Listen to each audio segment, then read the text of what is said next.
ಒಂದು ಬಟ್ಲು ಅವಲಕ್ಕಿ ಜೊತೆಗೆ ಒಂದು ಅರ್ಧ ಬಟ್ಲು ಶೇಂಗಾ ಬೀಜ ಇದ್ದರೆ ಸಾಕು. ಹೆಲ್ತಿಯಾಗಿರೋ ಲಡ್ಡುನ ಮಾಡ್ಕೊಳ್ಬೋದು. ತುಂಬ ರುಚಿಯಾಗಿರುತ್ತೆ. ಮಾಡೋದಕ್ಕಷ್ಟೇ ತುಂಬ ಸುಲಭ. ಈ ಹೆಲ್ತಿಯಾಗಿರೋ ಲಡ್ಡು ಮಾಡ್ಕೊಳ್ಳೋದಕ್ಕೆ ಒಂದು ಬಟ್ಲಷ್ಟು ದಪ್ಪ ಅವಲಕ್ಕಿ ತೊಗೊಂಡಿದ್ದೀನಿ. ಅದನ್ನು ಹಂಚಲ್ಲಿ ಸ್ವಲ್ಪ ಹುರ್ಕೊಳ್ಬೇಕು. ನಾನು ಹಾಗೆ ಡ್ರೈ ರೋಸ್ಟ್ ಮಾಡ್ಕೊಂಡಿದ್ದೀನಿ. ತುಪ್ಪ ಆಗಲಿ ಎಣ್ಣೆ ಆಗಲಿ ಹಾಕ್ಕೊಂಡಿಲ್ಲ. ಅದೇ ಬಟ್ಲಲ್ಲಿ ಅರ್ಧ ಬಟ್ಲಷ್ಟು ಶೇಂಗಾ ಬೀಜ ತೊಗೊಂಡಿದ್ದೀನಿ. ಅದನ್ನು ಅಷ್ಟೇ ಹುರ್ಕೊಂಡಿದ್ದೀನಿ. ಇದೆರಡನ್ನೂ ಸ್ವಲ್ಪ ತರಿಯಾಗಿ ಮಿಕ್ಸಿಲಿ ಪುಡಿ ಮಾಡ್ಕೊಳ್ಬೇಕು. ಪುಡಿ ಮಾಡಿಕೊಂಡು ಒಂದು ಪ್ಲೇಟಿಗೆ ಇಟ್ಕೊಂಡು ಪಕ್ಕಕ್ಕೆ ಇಟ್ಕೊಂಡಿದ್ದೀನಿ. ಒಂದು ಪ್ಯಾನ್ಗೆ ಸ್ವಲ್ಪ ತುಪ್ಪ ಅಥವಾ ಎಣ್ಣೆ ಹಾಕ್ಕೊಂಡು ದ್ರಾಕ್ಷಿ ಗೋಡಂಬಿ ಹಾಕ್ಕೊಂಡು ಒಂದು ಬಟ್ಲು ಅವಲಕ್ಕಿಗೆ ಅರ್ಧ ಬಟ್ಲಷ್ಟು ಬೆಲ್ಲ ತೊಗೊಂಡಿದ್ದೀನಿ.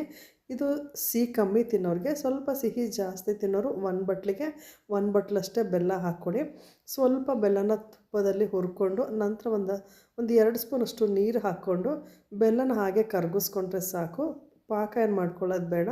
ಬೆಲ್ಲ ಕರಗಿಸ್ಕೊಂಡ್ಮೇಲೆ ಪೌಡ್ರ್ ಮಾಡ್ಕೊಂಡಿರೋಂಥ ಅವಲಕ್ಕಿ ಮತ್ತು ಶೇಂಗಾ ಬೀಜ ಪುಡಿ ಮಾಡಿರ್ತೀವಲ್ವ, ಅದನ್ನು ಹಾಕ್ಕೊಂಡು ಸ್ವಲ್ಪ ತೆಂಗಿನಕಾಯಿ ತುರಿ ಹಾಕ್ಕೊಂಡು 1-2 ನಿಮಿಷ ಚೆನ್ನಾಗಿ ಹುರ್ಕೊಂಡು ಸ್ಟವ್ನ ಆಫ್ ಮಾಡ್ಕೊಂಡಿದ್ದೀನಿ. ಈಗ 1-2 ಸ್ಪೂನ್ ಬಿಳಿ ಎಳ್ಳು ಹಾಕ್ಕೊಂಡು ನೀಟಾಗಿ ಮಿಕ್ಸ್ ಮಾಡಿಕೊಂಡು ಉಂಡೆ ಕಟ್ಕೊಂಡ್ರೆ ಹೆಲ್ತಿಯಾಗಿರೋಂಥ ಲಡ್ಡು ರೆಡಿ ಆಗುತ್ತೆ.